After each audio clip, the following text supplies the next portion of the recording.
ലോകാ സമസ്ത സുഖിനോ ഭവന്തു. നമ്മുടെ ജീവിതത്തിൽ ഏറ്റവും പ്രധാനപ്പെട്ട ഒരു കാര്യമാണ് സ്വകർമ്മം യുക്തിപൂർവം ചെയ്യുക. ദുഃഖമില്ലാത്ത മനുഷ്യരില്ല, ദുരിതമില്ലാത്ത മനുഷ്യരില്ല, രോഗമില്ലാത്ത മനുഷ്യരില്ല. പ്രശ്നങ്ങൾ എല്ലാ സമയങ്ങളിലും പ്രശ്നങ്ങൾ തന്നെയാണ് അനുഭവിക്കുന്നത്. പക്ഷേ ഇതിൽ നിന്നെല്ലാം നമുക്ക് മോചനം കിട്ടും. മോചനം നേടാനും കഴിയും. യുക്തിപൂർവം നമ്മളുടെ പ്രവർത്തനങ്ങളെ നമ്മൾ നന്നായി കൊണ്ടുപോയാൽ മാത്രം മതി.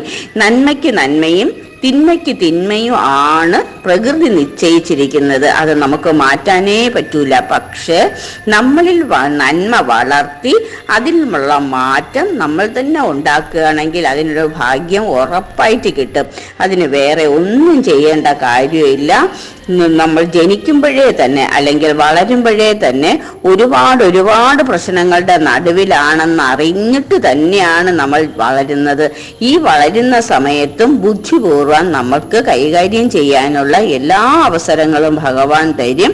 അത് ചോദിച്ച് വാങ്ങിക്കാനുള്ള അവസരം നമ്മളുടെ ഉള്ളിൽ തന്നെ ഉണ്ടാവും. അതിനുള്ള അവസരം നേടിയെടുക്കുക, ഭാഗ്യം ഉണ്ടാക്കിയെടുക്കുക. ഭഗവാന് നമ്മളെ രക്ഷിക്കാൻ കഴിയും. നമ്മുടെ സ്വഭാവ രൂപീകരണത്തിന് കഴിയും.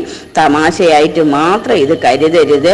ഭഗവാൻ ഇത് നൽകാൻ കഴിയും എന്നുള്ളത് അവരവരുടെ ജീവിത അനുഭവങ്ങളിൽ നിന്ന് തന്നെ നമുക്ക് മനസ്സിലാക്കിയെടുക്കാൻ കഴിയും. എല്ലാവർക്കും ഈ മഹാഭാഗ്യം കിട്ടും. ലോകാ സമസ്ത സുഖിനോ ഭവന്തു.